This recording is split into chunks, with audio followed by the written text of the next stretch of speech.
Welcome to the 180 podcast, brought to you by BTFU. Joining me again, the great Rennie Matua. Ren, how you going, bud? Good, thanks, Stu. Yourself? Good. Thanks for asking, actually. How was the weekend? Let's get to the check-in straight away. It was Anzac Day weekend, and it was actually the most attended rugby league weekend ever in terms of crowds at games, which is massive. But some big games over the weekend. What did you get up to? What did I get up to? We went to Roosters Dragons, didn't we? We did. Out there, up in the members, mate. Thank you for those tickets. No worries. Thanks, we left at half time because it was a really close game. Yeah. That was always the plan, though, to be honest. Yeah, it was. It's hard to get out of there, isn't Yeah, it? if the score's obvious at half time and the crowd's too big, you just want to beat the crowd, don't you? Yeah. Get home. Great start from the Dragons, but that try was disallowed and things just only got worse from there. But we'll get to the footy, mate. So what did you do? Did you go home after we went? No, I didn't, mate. Down to Coogee for a few drinks and something to eat? We went to Coogee, didn't we? Went and saw our good mate Daniel Livingston. Caught up with the Gow, the Gow. G-Train. The Gow was G-Train. there too. He was there. And what time did you wrap that one up? Oh, I was home before midnight, I believe. Yeah. Pinocchio, he's back. And then I got up and went to a 40th at Little Jack Horner. Aaron Archer, happy 40th. Got up and went to a 40th at 3 in the afternoon. Yes. Sounded like you got up and went straight to it. No. I had a train and then... How was that, mate? Yeah, it was tough. It was a tough carry. The 40th was great. Nice. Home fairly early. Monday did nothing but prepped and... Yeah. here we are. Yeah, you pre-warned me, actually. You said when you left me on Saturday, I'll speak to you Monday afternoon. You said the phone's going off. It's going. I'm out. I'm putting it on airplane mode. Yeah, well, I usually get a check-in on here and then a check-in on the phone. So I was just pre-warning, just being prepared. It's all about preparation. Any love, Rennie? No love, mate. No love.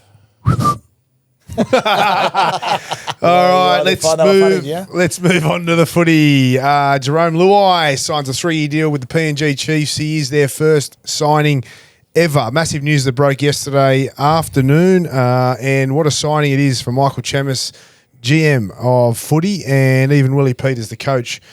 They said a few months back when Willie signed, I don't know, it's only probably a month ago now, that they believe they will be competitive and they'll attract some high-profile players and they'll have a strong roster. And it was hard to know if that was going to eventuate. And then we're only a small way into it now, Rennie. But, I mean, it's a big signing for you first.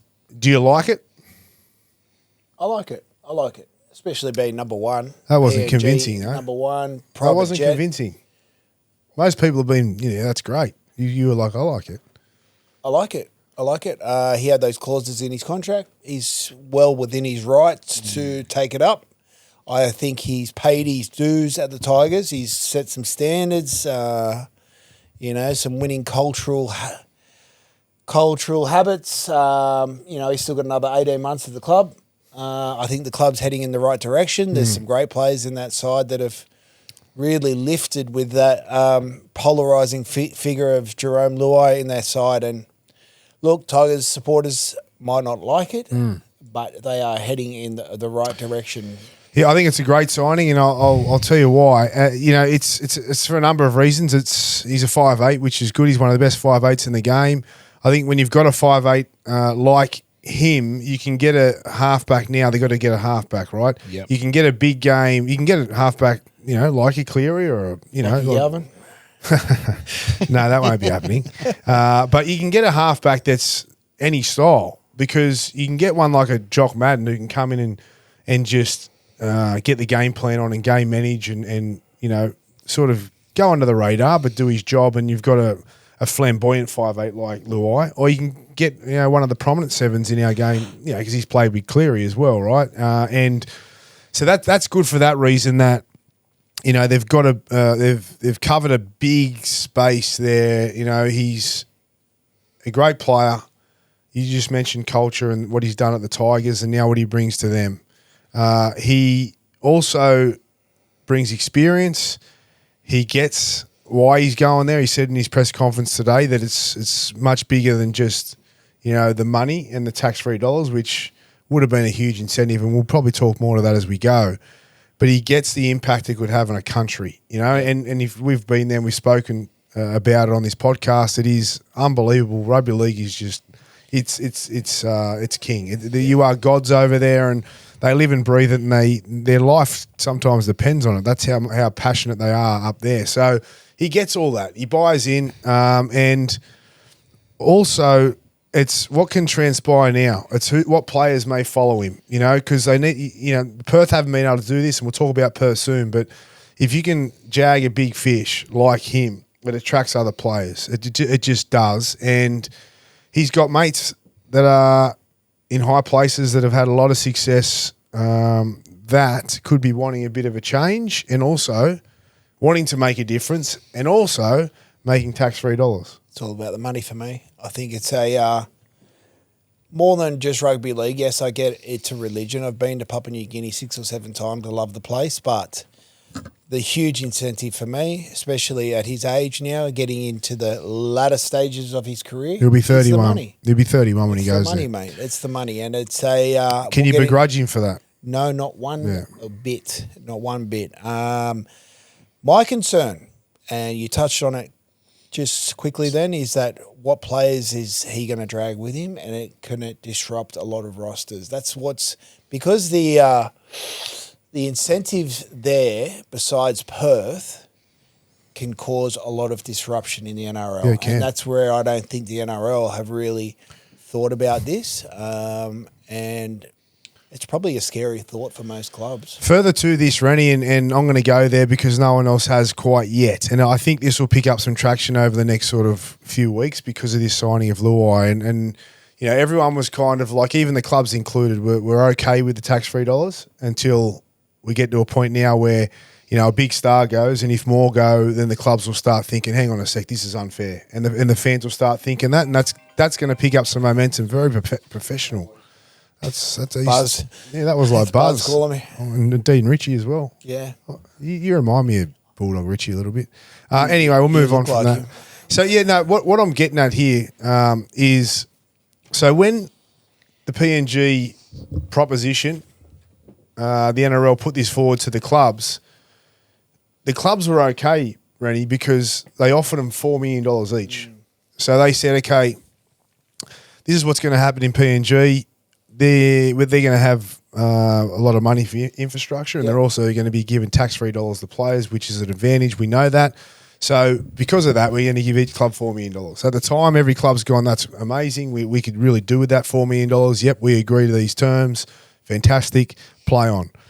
Now, here we are, and the clubs have probably spent that $4 million over the last few years, and now they're thinking, well, this could become a problem because, you know, you talk about Luai and these guys. So Luai is on 1.2, supposedly, with the Chiefs 3-year deal. That's actually equivalent to being on 2.2 million.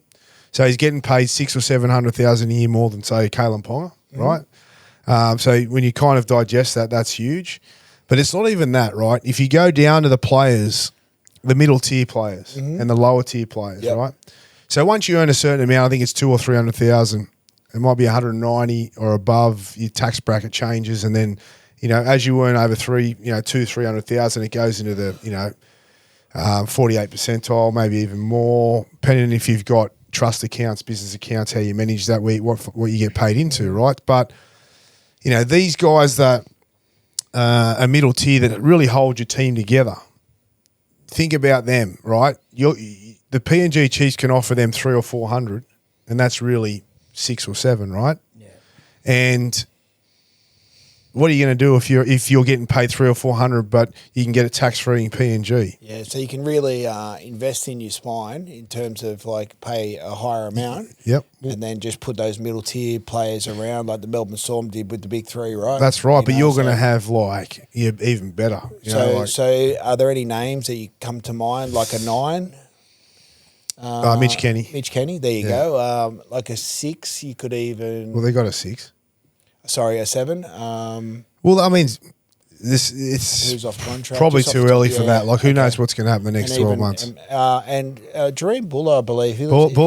We'll probably talk about that on 360 tonight. And it's worth talking to now. He's got 2 weeks to make a call on whether he takes up that option with. It's only 1 year, is it? With the I Tigers? don't even know what it is. It's it's a bit of a mess, just like Luai's was.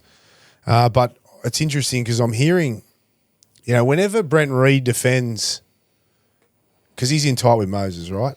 And I heard today, just talking to my producers on the way in, that Reid was saying, that they could cover Buller, and if Buller moves on, they'll be able to put some other fullback in. And he was going down those lines, right? And Buller's playing out of his skin. So if he's saying that, is he trying to soften the blow for if Buller leaves, the whole rugby league world doesn't come down hard on Moses again? That's what I start thinking. Mm-hmm. If he's trying to plant a seed there, it normally means the journos have spoken to their connection or their intel, which is in this case would be him. So that concerns me for Buller and Tigers fans.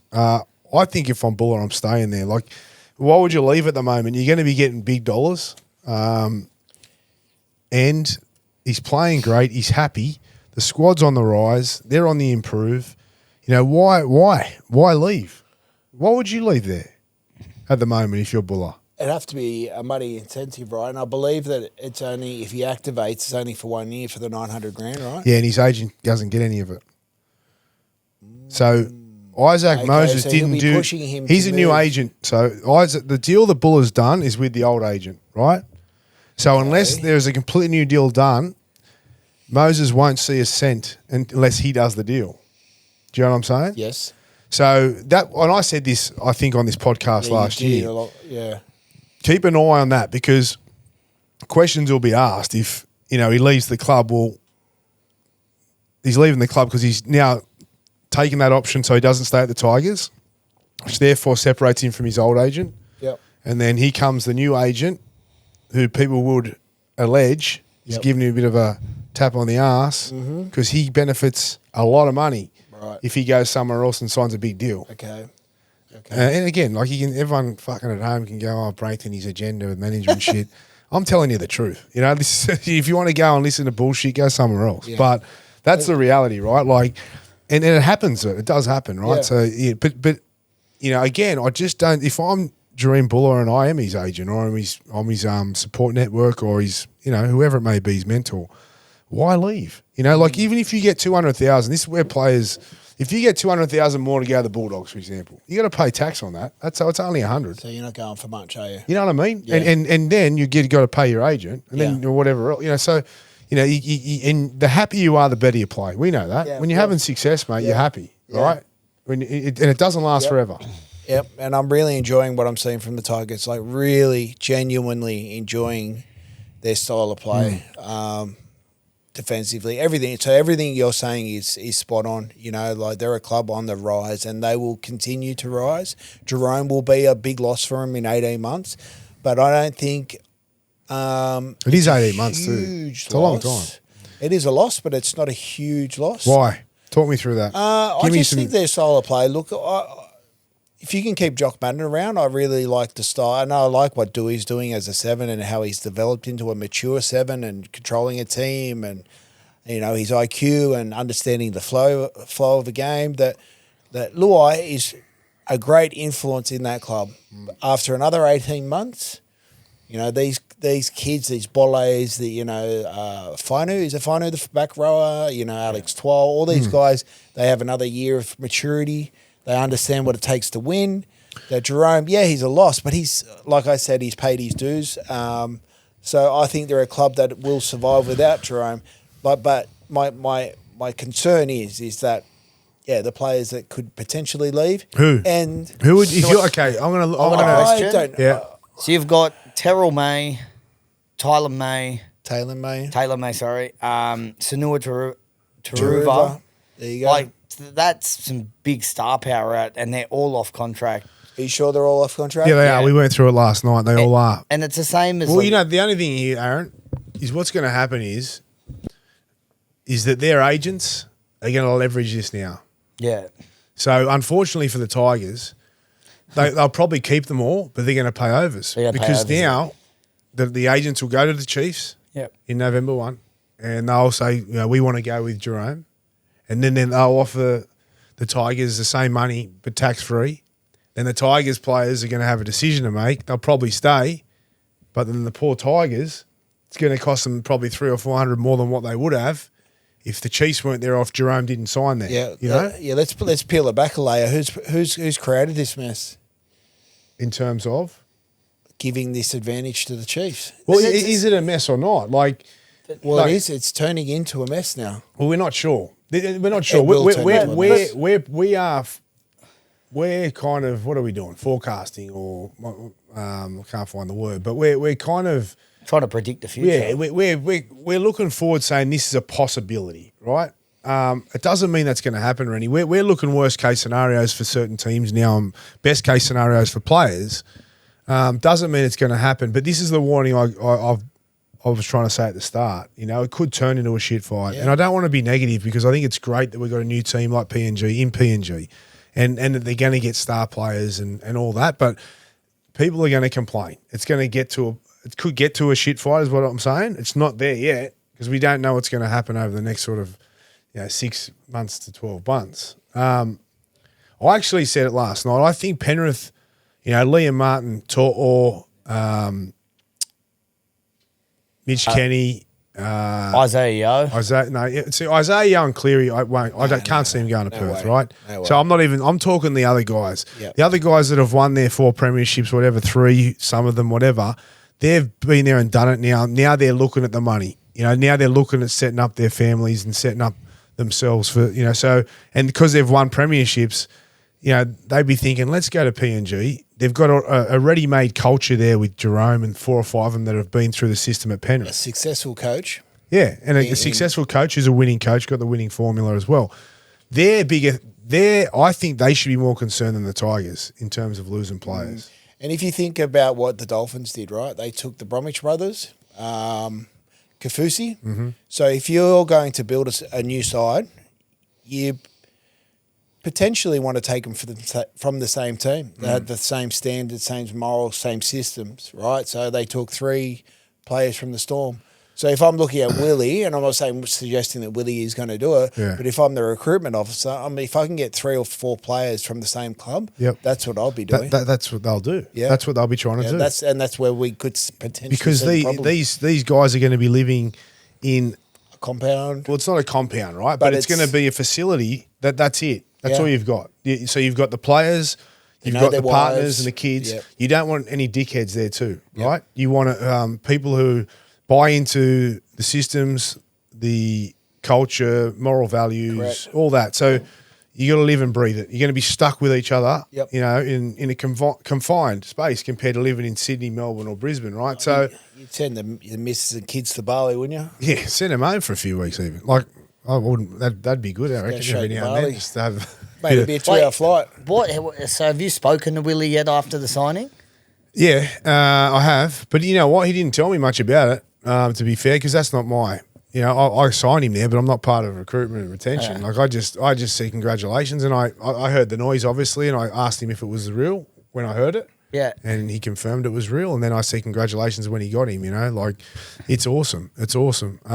he must be stoked. Yeah, he's stoked. And that's why it was such a big coup for them because of everything we've just spoken to. It's not just the player; it's what he brings to the PNG Chiefs, and he brings a lot, in terms of their fan base, star power, and possibly players. So yeah, it's concern. It's a little bit concerning, but you know what footy teaches you? To look strong no matter what. Play through pain, keep moving, act like everything's sweet. But I reckon a lot of us take that mentality into life after footy too. You assume because you feel fine, you're fine. And the reality is things can shift. You're training less, but maybe eating the same, living differently, and sometimes heart health can take a backseat. And that's the tricky part, Braith. Things like cholesterol can build quietly.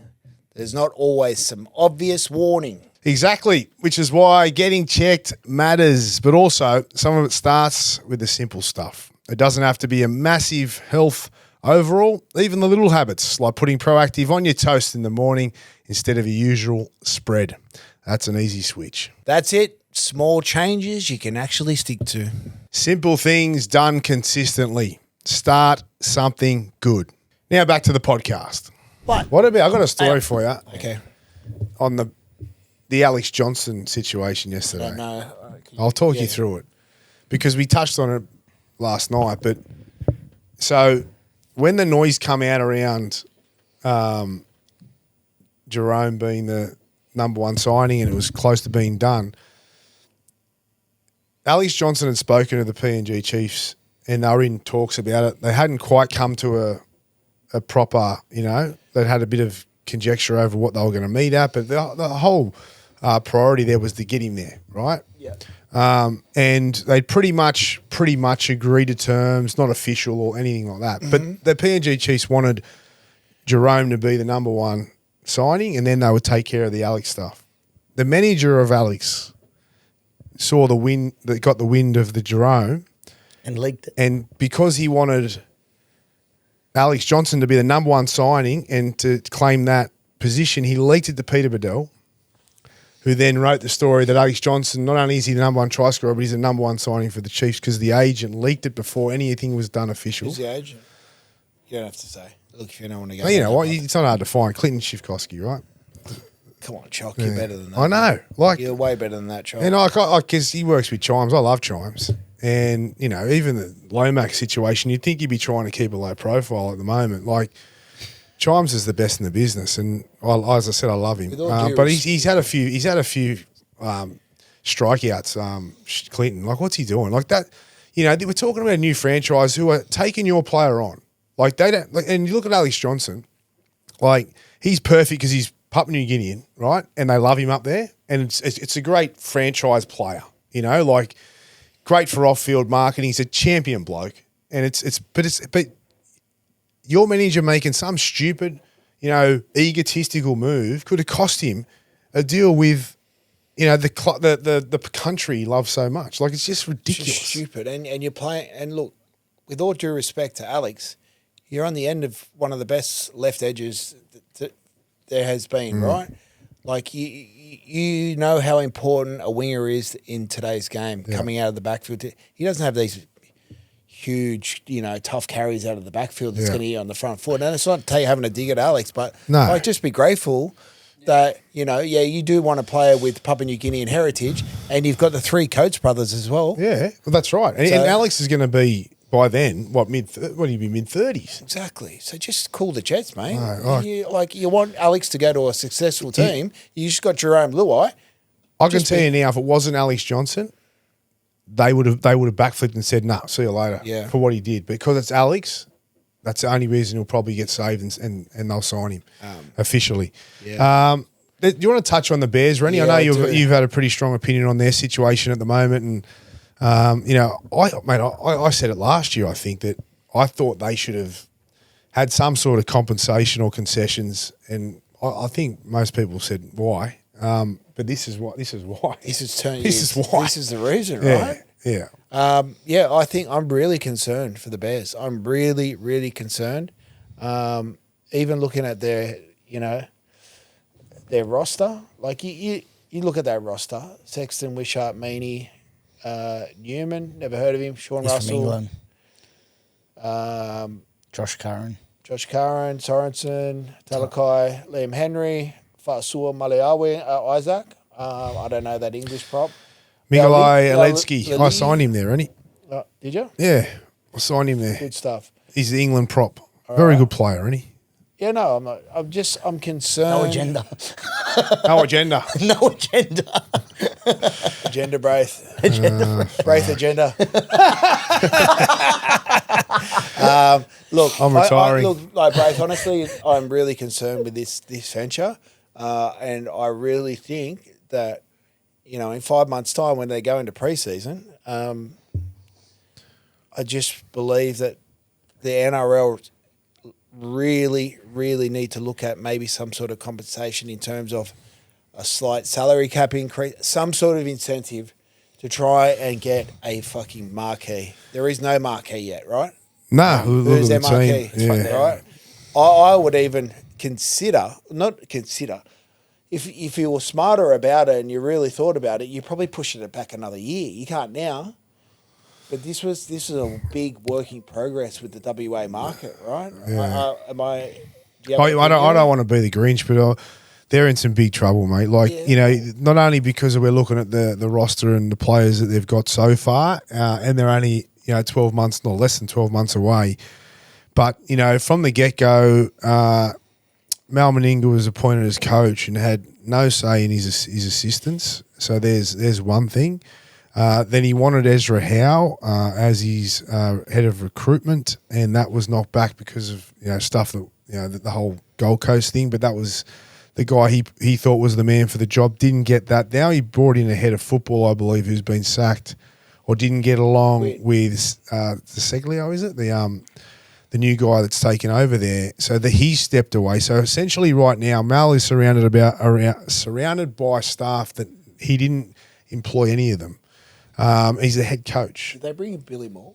No, Billy's on the board, I think. And the problem is, like, it feels like it's just set up for failure, and it's not going to look good for the NRL if it fails. Like, they may get good crowds to start off with. They may have high sponsorships to start off with. But if you've got a team like this with a coaching staff and a recruitment that are all on the same page, and then Perth are fighting with the NRL on all these issues because, I know that Mal and the NRL aren't seeing eye to eye, and who knows what's going to happen there.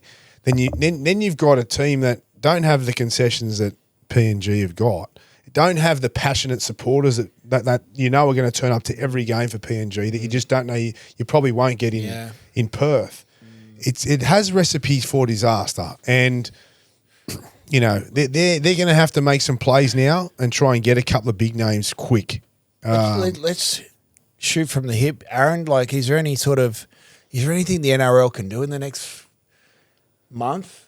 Like, or you know what I mean? Would you be? I did think that it'd be having some sort of crisis. I'd be helping players and encouraging players to go there. And if I'm the NRL, I'm working on third-party deals with Perth.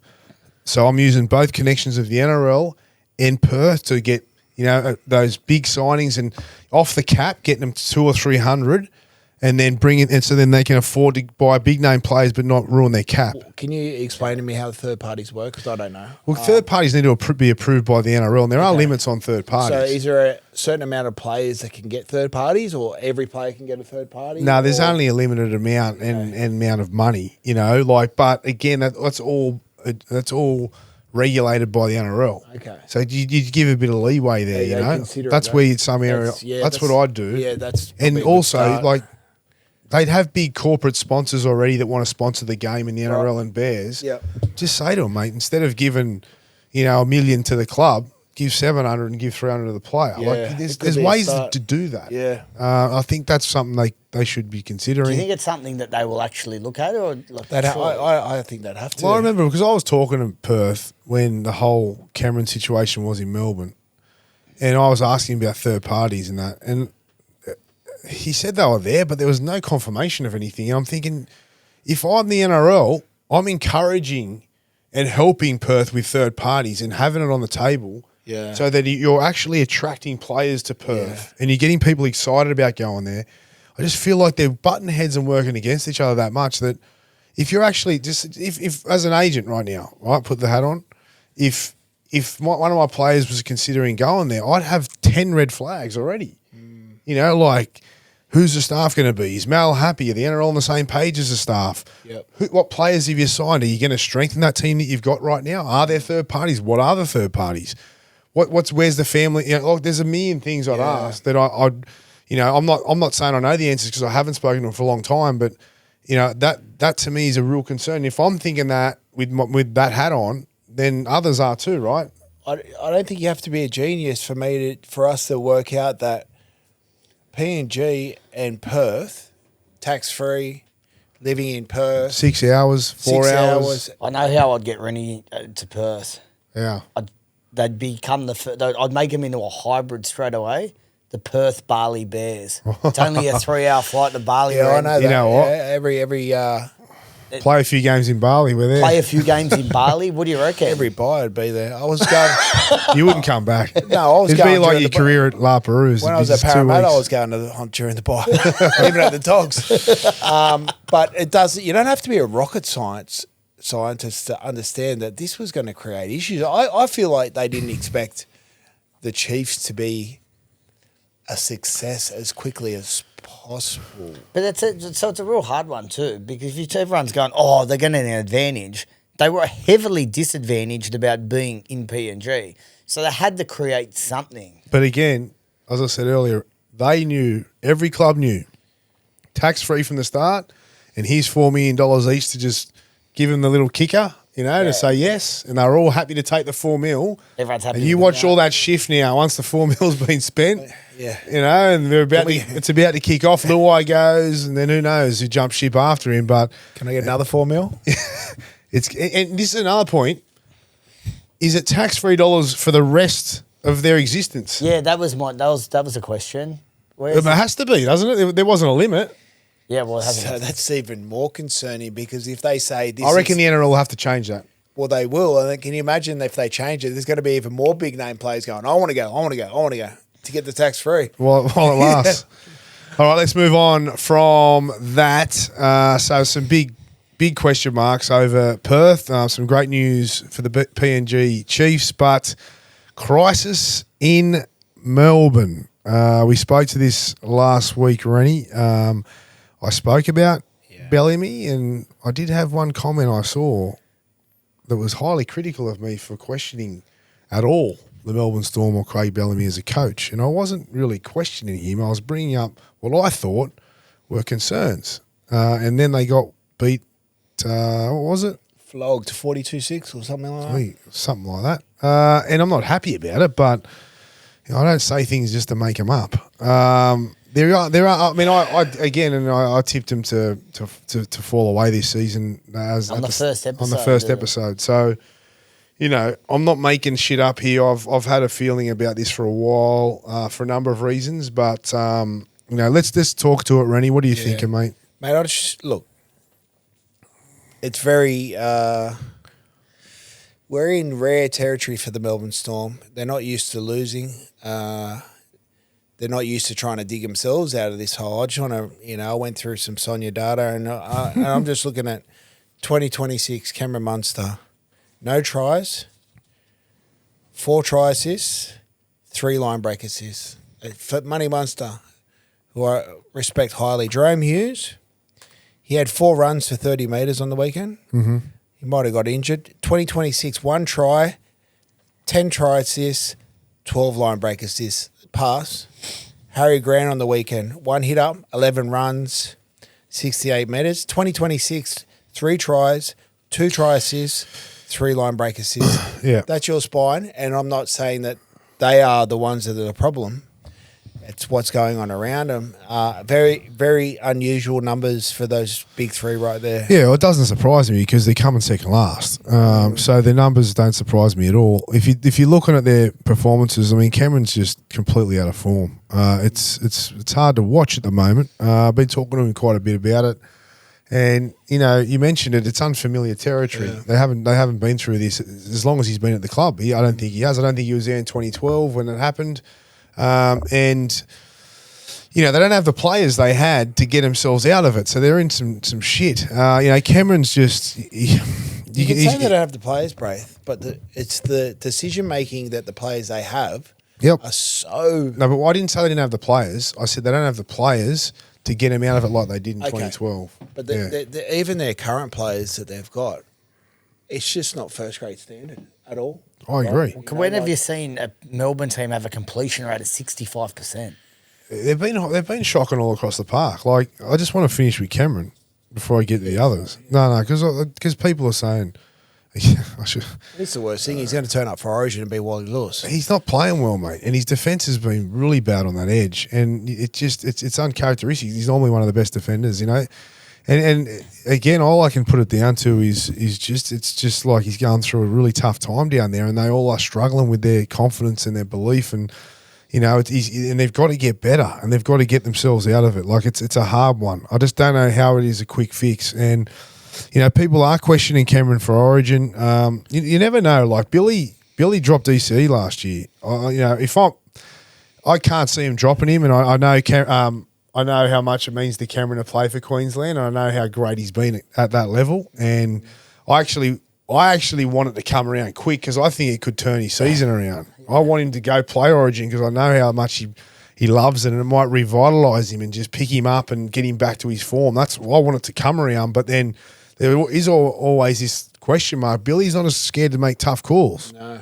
He watches what he's big on. He's big on form and what happens off the ball. You've got Dearden there. Who else would be a potential? Oh, mate, someone yesterday. Don't need to. I think it was Code Sports or something. I just caught it on Instagram. And it was like, they could put they said Cameron, he's under huge pressure, and that's fair call. And they said Dearden, of course, he's a gun, Wally Lewis medalist. They said, I've lost his name. How have I lost him? From the Warriors. Well, that says a lot. Tanner Boyd. Wow. Tanner Boyd. Well, Tanner's going good, but are you going to replace Cameron Munster with Tanner Boyd? You'd have to give Cameron the first go. And if they get beat, yeah, man. Well, mate, he's under pressure. If he gets the first crack and they lose, he's in trouble, and he doesn't play well. Yeah, that's obvious. Yeah, because they'd be picking him on pure. On his history and who he is on loyalty and on what he's done in the past. Surely Sam Walker would be picked before Tanner Boyd, and I don't want him to be picked. 100%. And Tanner's going great. But he's not ready. He's just had his first proper good year. This is what Queensland do, mate. Yeah, they pick players that you wouldn't pick for New South Wales. He'll grow his second head from the Queensland. Yeah, they don't generally do it in those positions, though. It's the systems. The Melbourne system is just no longer getting a response, right? Is it time for Bellyache to try and adapt to the changes, or what do you think? Is it confidence? Is it motivation? What is it missing? Melbourne are so used to dominating the ruck. They're so used to controlling the ruck and have done forever. Now the ruck has changed. The ruck speed's changed. The rules have changed. The game's evolved. Six again. You're going to lose the ruck for periods of the game, and you're not going to be able to control it. So you've got to be able to adapt to that. Melbourne can't because they're just so used to being so dominant in that position. Like they've got a wrestling coach, the same wrestling coach. They've got the same systems. I said it last week. Same voice, same systems. And they haven't been through this scenario. Craig's done it once his whole career in 2012. He's now dealing with it now, and as I go back to again, it's not the same roster. It's not the same team. They don't have the same depth. And they're not the same rules. So something that they've been a lead in for so long, they can't control anymore. They are control freaks. If you want to try and know, that is them. Yeah. Even players that come out of there, and good mate of mine, Cooper Cronk, Cameron Smith. They're control freaks. If you look at them and you try and summarise the way they play footy, they dictate terms. Absolutely. They are methodical. Yep. That's Melbourne. It's not, that doesn't work anymore. Yeah. It works at periods. So here we are, and that's why I said it's not a quick fix. It's I can't see it changing quick. They're playing the Dolphins now. The Dolphins this week. I tipped them last week against the Warriors. Nearly pulled it off because they're going better than what the table suggests. They really are. Who got named this week for them that is back, who's a really good player, and for the Dolphins. I'm not having much luck with names today. Has he been named in the team or on the extended? I think it's on the extended. Bostock, Jack Bostock, who I'm a rap on. So they got some quality outside backs. Like Farnworth is a gun. Trey Fuller's named. You right, bud? I thought you'd drop your guts. Anyway, so I'm not going to go into that game now, but that's my take on them. I'm really worried about them. I'm really worried about them. Who's the top four at the moment? You've got, obviously, Penrith. You've got Tigers. You've got Warriors, third. If Aaron was quicker, we'd have it up on the sorry, computer. that's a random question. He's got one job that he can't do, so we just got to wait. Hang on. I've always got the ladder there. Yeah, all right. 10 years later. You got Rabbits. So Panthers, Warriors, West Tigers, Rabbits, yeah? What's your point? No, I'm just looking at their style of play and how they've adapted to the new rules. Warriors, look, Panthers play the Panthers system. Warriors are playing a very fast. Sort of on the advantage line kind of play. Tigers are playing on the advantage line. They're just sticking through the middle, kicking long. That you've just hit the nail on the head. Sorry. On the advantage line. On the advantage line. Front foot, quick play the ball. And that's how you get done with your six. that's- That's what they keep doing this, but you what it keep is, getting trying- on the other line. that's It's my almost like point. playing. And what are Melbourne doing, and what are the Bulldogs doing, and what are they're They're deep. trying to play in a system. They're trying to get their block for whatever on, that's not going to. It's almost work. like running arrows when you used to play touch footy. Like Yeah. they're You've literally got the just running Rabbitohs who, arrows. Latrell's on fire. As soon as, there's a quick play of the ball, they go. I'll tell you, even You know with what the too? Roosters, They're nines. yeah. The nines. Look at like Robson started running the ball a lot more. I'll tell you, the Warriors 9. Again, I'm having a shocker. Wade Egan. Egan. Wade. A few people have messaged me about him for potential Origin. I think, he's not going to. He's I very hate to say creative. it, but he's And very that's- creative, it's mate. very creative. Like he's up. Deceptive. He's up there with Blake Brayley, isn't that? Isn't he? Yeah. I'd have him in the same ilk. Like, His deception around the 9 is fantastic. He'll jump out. why isn't he?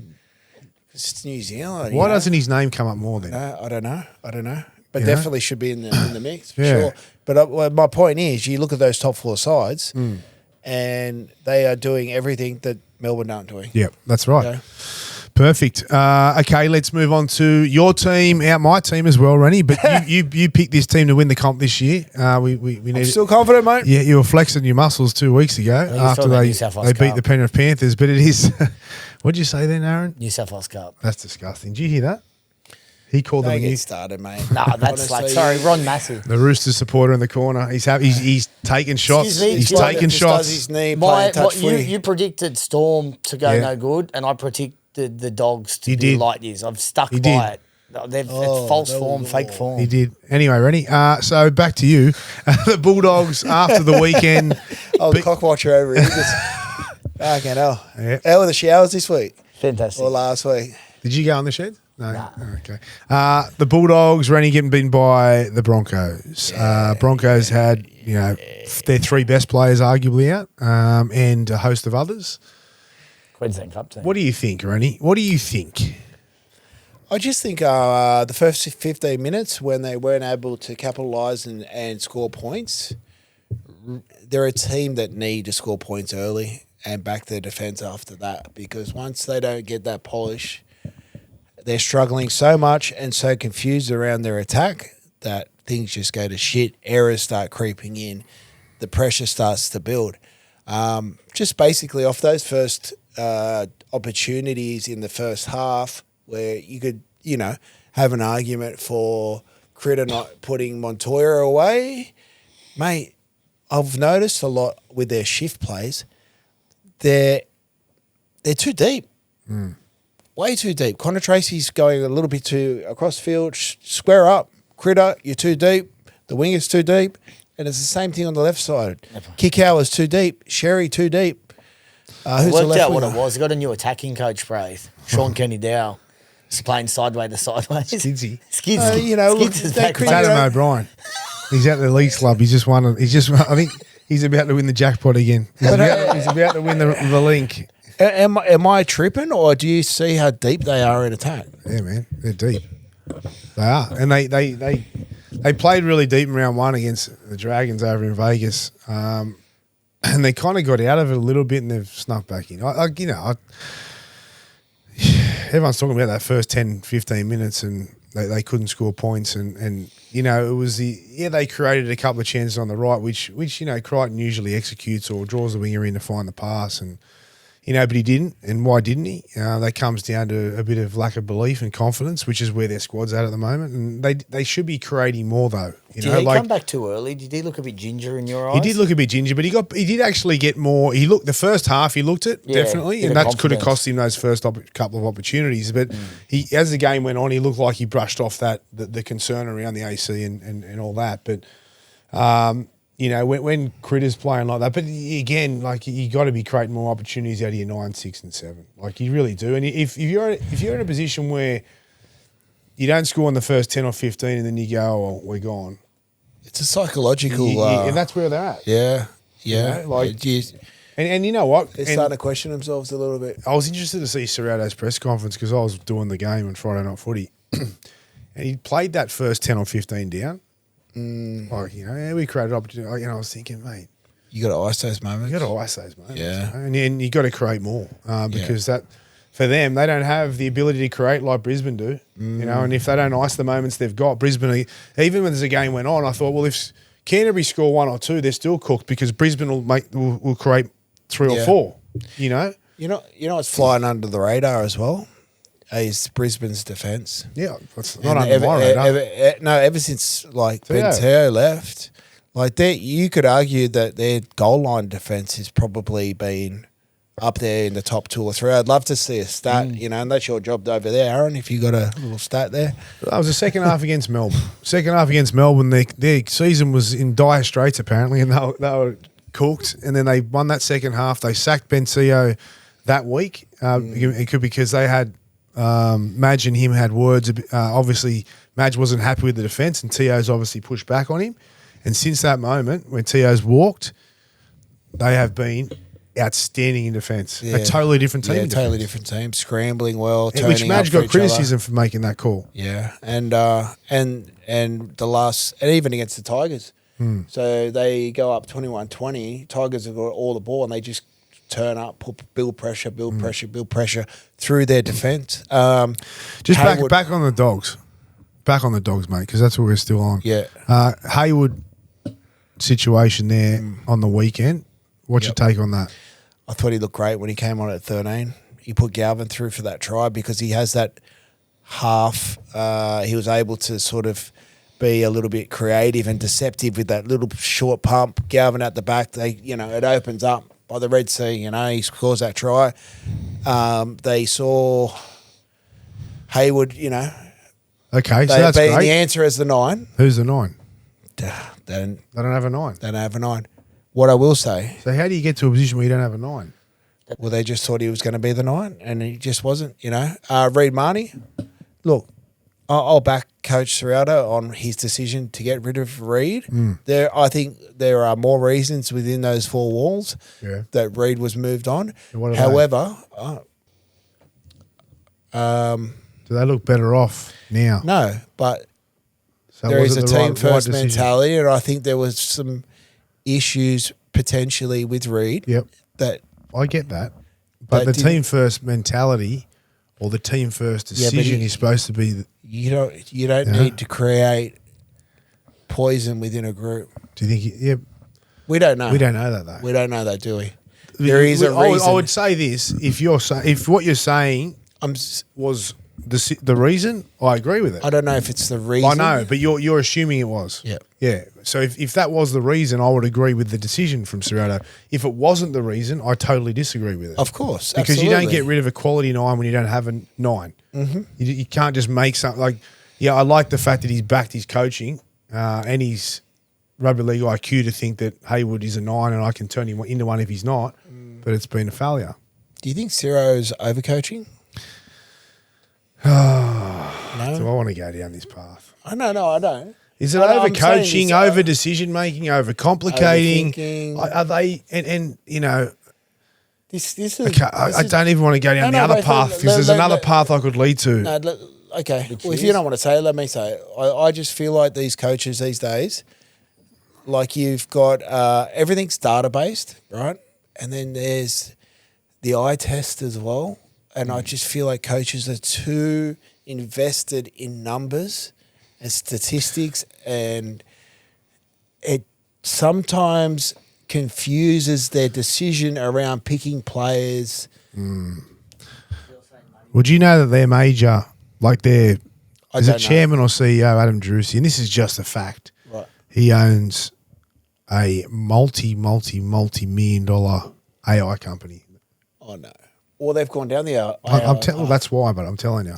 Okay. So him and Gus are like this, joined at the hip. And I've had lunch with both Adam and Gus. They're, I've got a really good relationship with both of them. So I'm not trying to put shit on them, but that's you're mentioning that. That's a fact. Like that's actually a fact. I didn't know that. Yeah. But yeah, okay. And I know because when Gus looks at the halves and he telling because he's talked me through numbers on halves and stats and and he Cleary said was an exception with his stats. Like for his age, a couple of years ago, was like even way more than Joey and way more than JT. And through AI, like they've created all these. I'm just saying, man. Like that's I'll give you a story in a second. They are into it. So you could be right. Yeah, is what I'm saying. So when I met with with the Dogs when I left Para to go back to the Dogs in 2014. I met with Des Hasler, and he said to me, statistically, 2007 was your best year. And I laughed.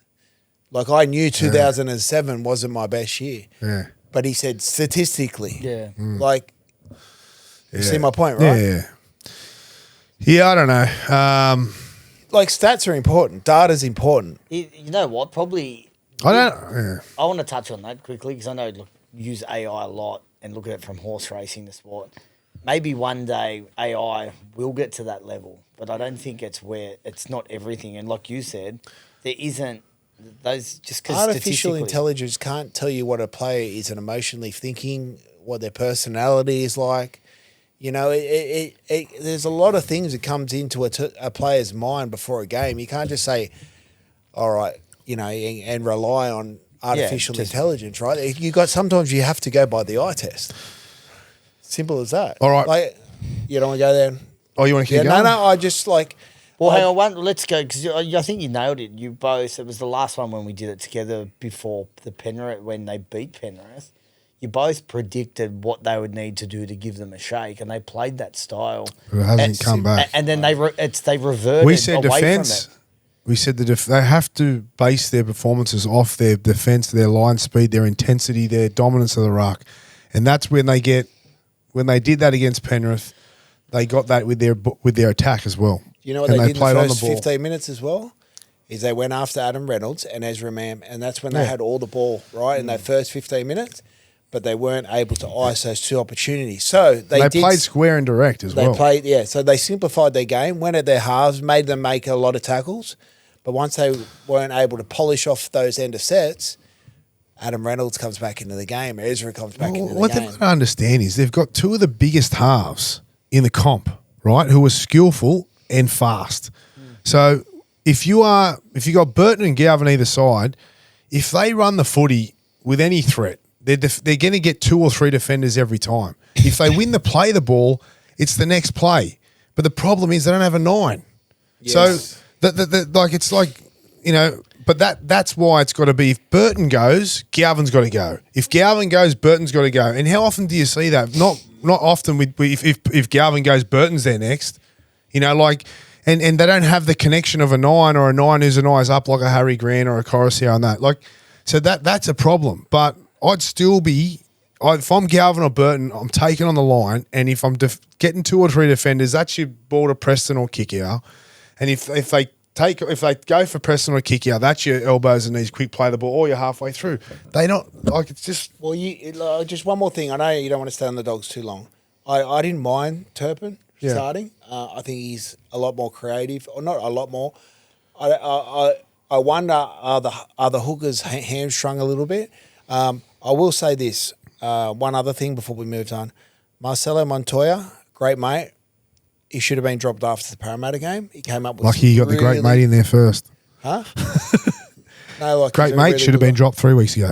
No. No, that's putting players on. What I'm saying, it was hilarious. I know. What I'm saying is that you're putting players on notice, right? Shout out to Marcelo too. Yeah. All right.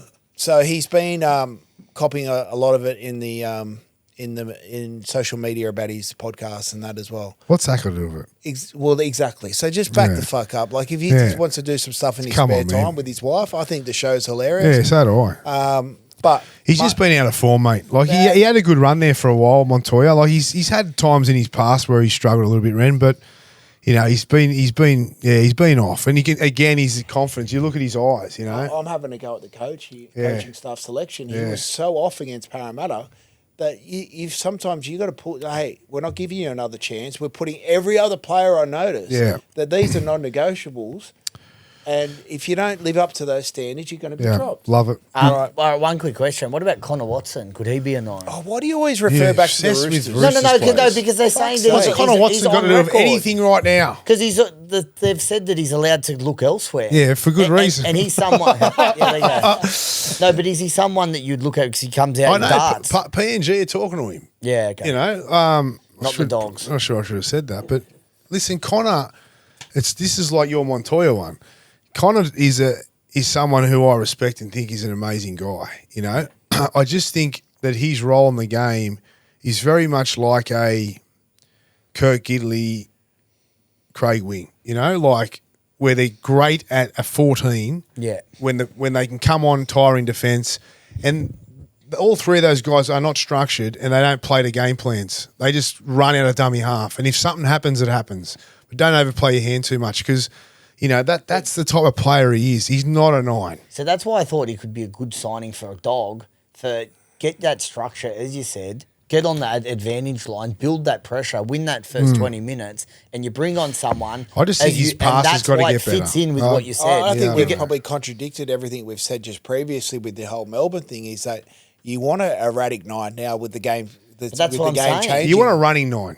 A running 9. You don't want a running and which is what Quick he does when he comes all on. bets are off, flat and fast, and that's just getting away from the Dogs. So my answer is no. Again, it's hard when you're talking about mates and blokes that you know and you love. No. But you just got to be calling a spade a spade. Let's get to our. Should we do our fireball quick fire? Let's do it. I don't know the questions here. Though. Do you want me to read them? I'll ask you to. All right. Should we bring Flano back? Which one? Negative. Negatory. Would you rather trust the bunker or your mate after 12 beers? Depends on the mate. Depends who's the mate. If it was Aaron Felice on the 12 beers, I'd say the bunker. I'd bring me man Sparkles in after 12 beers, that's for sure. Yeah, it highly depends on your friend. Yeah, Ryan's he's a soldier. Aaron Felice, no chance you depend on him. You're not depending on him after 2 beers, to be honest. I'd rather bring Christy in. I'm going the bunker. Yeah, I'm going Sparkles after 12 beers. Who had the worst rig in the sheds? Worst rig in the sheds. Bay Fig. Worst rig. Jared Hickey. I can't even think. There was plenty over the years. Who was in our... Piggy Riddell. I think I played City Country. And that's a tough one, but you've just brought it to my attention, so I'll just roll with that. Who didn't you want to stand next to in the showers? Yeah, that was easy. I'd walk in, see Thurston in there and walk straight back out. Well, God rest his soul, Ryan Tandy. Played City Country with him. My God. Stay away. Don't come anywhere near me ever again. They called him 3 knees. What about the great Natty Wood? Natty Wood, is that your one? Natty Wood. Have you seen his cock? Oh, he played footy with you? Mate, he gets it out everywhere. Yeah. Can the Tigers win a GF before Luai leaves? I don't think so. Like I love the way they're trending. That's too soon. 18 months I think is too soon for them. But if you went any further than that, I'd say yes. But their possibility. But I think it's too soon. Yeah. Have they signed anyone for next year? No. Okay. The way they're trending, I definitely think they'll be top 4 next year. That wasn't the question. Okay. Yep. Top 4. Okay. Can they win a comp? Well, fuck. Hang on. You just gave me your fucking. He didn't say top 4. Okay. No. All right. Next question. Who's closer at winning a comp, Tigers or the Dogs? Fuck. Tigers. I'm sorry. I'll go Dogs. You liar. You're a traitor. I am a traitor. You're a traitor. Next. Move on before he can change his mind. That's it. Quick, move on. Okay. Well, that's it. Oh, sweet. That's your fireball quick fire questions. Now we get to the Unibet preview with Aaron Macy. Nice. How are we, fellas? Did you just check in? You've been here the whole time. No, we're going into it now. How are we, fellas? Yes. Hello and welcome to the Unibet specialist Aaron Macy. No, let's Great to be here, guys. I wasn't. Excuse me. No, I'm still laughing about Red. He's got put on hold. He's rattled. He's rattled. Dogs still in the Prem. All right. Leadership. Talking about dogs in the Prem. So Penrith are in the $2.50. Broncos $7. Chook $7. South, I think Brace alluded and Rent Roughies come into $11. Yep. They were my roughie of the year, weren't they? Yeah. After who did you take for the roughie of the year? Rennie? I think South as well. Okay. Is there I did. I Is said there anyone here that you'd want to be having a little poke at? We now? can't see because you haven't refreshed the screen. What's there? That's a Tom. That's right. We've got Dogs Cowboys at Friday night, 6 o'clock game at Accor Stadium. Yep. Do you want me to read out the odds until No, this no, comes I up? can do it. Oh, I can you do can do it that. from there. Sorry. No, I'm doing it from here. No, I was talking about we're talking about the futures market. Yeah, we can't see it, Aaron. Why didn't it come up? Is it gone now? Can you see it now? No, mate. This is a really you criticise the Bulldogs, mate. Your performance today. You're getting no Dally M points whatsoever. Was it looking? There we go. Okay. The Panthers, yep. I actually think, if I'm looking at that, I actually think the Broncos are good value at 7. Now, Rennie, you tipped them last year at 8, and they got it done. 7's for this. 7's are great. That's good for this. Really I reckon this point of the season. The Reece Walsh comes back this week. They haven't even peaked. They've got Payne Haas to come back. Yeah. Carrigan comes back this week. They've got Ben Hunt coming back in the next. Well, I don't know if he's playing this week. Is he? I don't know, but he's back. And I even like the Sharks at 21. Sharks at 21. Rabbits at I'll 11. never buy into the Sharks. Rabbits at 11 is great value. All right. I reckon, Rabbits and Bronx probably. And if you got a roughie there, the Seagulls at 29. All right, beautiful. We will revisit that in a couple of weeks with the market change. All Let's get to the first game. First game, we go to Accor Stadium. Bulldogs, $1.75 favourites, $2.10 against the Cowboys. Jeez. Yeah. Cowboys' edge defence was pretty poor last week, wasn't it? Against, we were watching Sharks. They seem to do something the Dogs can't, score points. Yeah, when I look at this game, I mean, I thought the Dogs would bounce back last week. I do think that this will be... They'll play a lot better. They have to. They just have to. They don't have kick out, which is a big out. This is 4 runs away. They got Hayward back at 9. I just think, you look at the Cowboys. They won 4 in a row. Then they had an absolute Barry Crocker worst game of the year performance up against Manly. And then they bounced back last week. But like Rennie said, they still conceded, 30-odd points? Yeah, a lot of points. Nearly 40, I think, which is not going to get it done. That won't get them a win against the Bulldogs down here and then away from home. I'm actually liking the Bulldogs here. As much as we've been critical of them at the moment, I really see a bounce back. I thought that last week, but I'm not sold on the Cowboys. I'm not sold on their edges like you spoke to, Rennie. I think the Dogs win this one. Yeah, I'm going to tip the Dogs. They're going to be... I'm going to pick the Dogs in a close one. 12-8. 12-8. 12-8. Dogs to win. Specific. All right, we got a Suncorp for the Dolphins, $1.62 against the Floundering Storm, $2.31. I like the Dolphins, guys. Yeah. Dolphins, I've tipped them last week against the Warriors, and I thought they were unlucky. Even that sin bin, I didn't like at all. I thought that was a bad call, in my opinion. Who was it again? Ray Stone down the short side, head clash. I understand it was it knocked him out, but it was totally a total accident. But anyway, moving forward, I just think that they're getting better without getting results, and Melbourne they're in a world of hurt. I look at this team. Jack Howarth's out of form. Nick Meaney's out of form on the edges. Their edges are crushed at the moment. Warbrick's not playing well. Hugo Peel comes in. No Jarome Hughes. And Cameron's out of form. Like Tyron Wishart comes in as 7. You know what? Lasardi back in's a big one. We're a fan of him, Rennie and I. Rennie talked him up for that game 1 against Para when he was outstanding. But... you know what? I'm all over the Dolphins here. I think Dolphins are specials. They absolutely flogged them round 7 last year, the Dolphins, 42-22. So I'm going to go with the Dolphins as well. I think you broke it down perfectly, bro. All right, we go to Seabus Super Stadium, $1.90 the Titans, $1.93 the Raiders.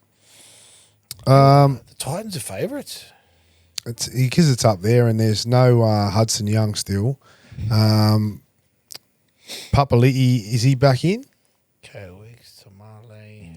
No. So no Josh Papali'i either. So they're both still out. Ethan Strange. Sanders is struggling. He is. And, but you're kind of waiting for that Ricky Stewart siege sort of win. I I like the way that the Titans are trending and how they've improved with every game, especially with the roster they've got.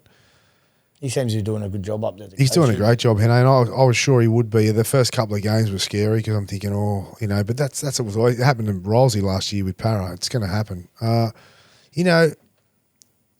think I'm normally tipping Jaden Brayley playing lock for Canberra.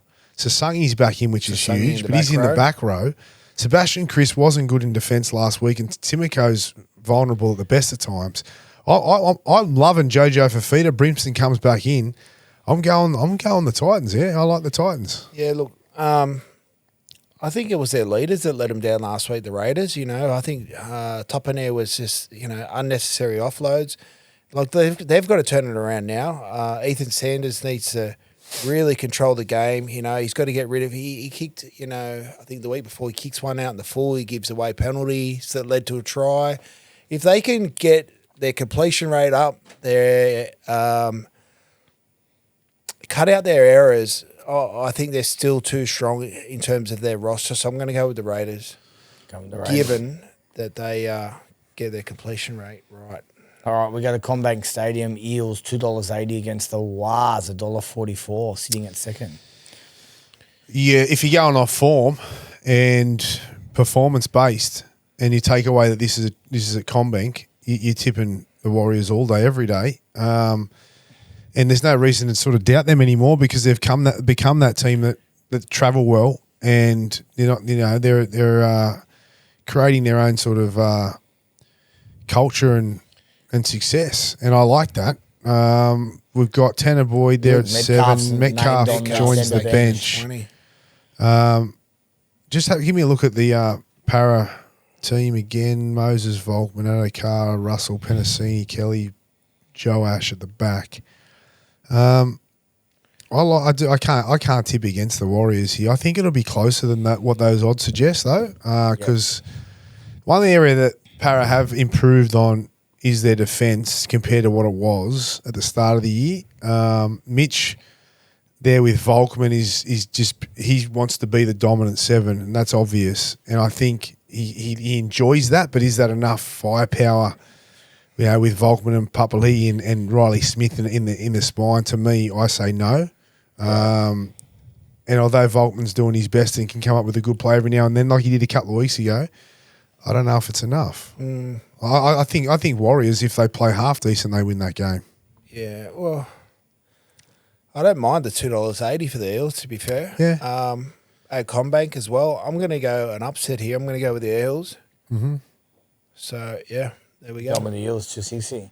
All right, we go to match of the round. Match of the round. This, I reckon, it will be a cracker. Sydney Roosters $1.56 against Brisbane Broncos with some big ins. $2.44. There's been money for the Broncos straight away. I actually thought that. Well, because Walsh is back and also Carrigan. Correct. Yeah, this is I think it's going to be a cracker, especially it's at Allianz Stadium, which is good for the Roosters coming off that win against the Dragons. They'll have plenty of confidence. It was their best performance, even though it's hard to get a read on it against the Dragons. Yeah. The Broncos they're playing great, and their defence is. Yeah, if they defend the way they have been and they frustrate the Roosters and the Roosters start making errors again, the Broncos will win. Simple as that. The Roosters need to complete over between 75 to 85%. They're a chance of winning. It's about as simple as it gets because they got the firepower. I'm going Broncos, though. I'm going to go Roosters. I'm going to go the Roosters this week for your team. Sometimes I feel like when your players come back after a couple of weeks, they might be a little bit disjointed. Reece Walsh might need that extra week of continuity.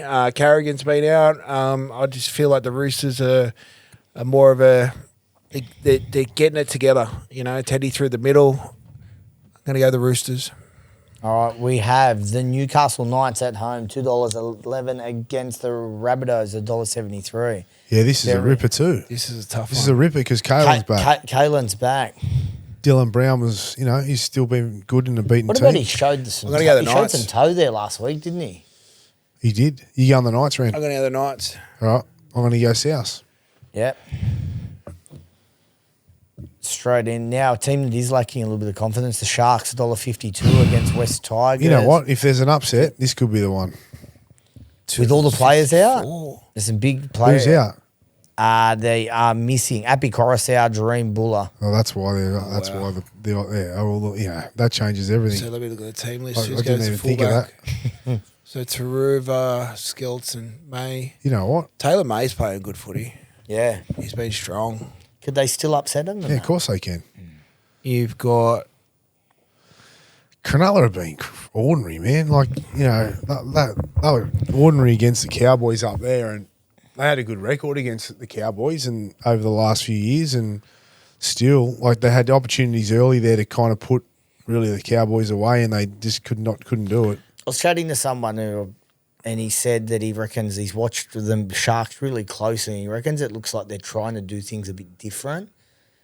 Have you noticed that? Like, Fitzy's probably just trying to jig things because they seem to run 4th, 5th every year. It wouldn't surprise me if he's tried to jig a few things to try and slowly implement some new systems that, can take them to another level. But again, when that happens, like you got to go a few steps backwards It's like to a go golf forwards. swing. You usually go out before you go in. That's right. I'm going to go the Tigers. I really love their back five last week. I know Jareem's back. Jareem is out. But Sunea Taruva, his carries.